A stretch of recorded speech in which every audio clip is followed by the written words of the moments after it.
છે અહીંયા અમારી ફેમિલી જોડે આવ્યા છે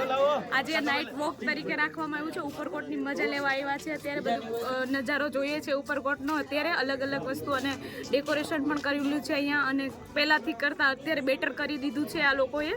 અને ખૂબ સરસ લાગે છે અત્યારે અહીંયા અમને બધાને અને ખૂબ મજા આવી છે અમે અહીંયા જુનાગઢની અંદરથી જ આવીએ છીએ અને અમારી ફેમિલી છે બધા અમે સાથે આવ્યા છે અહીંયા અને ખૂબ મજા આવે છે અત્યારે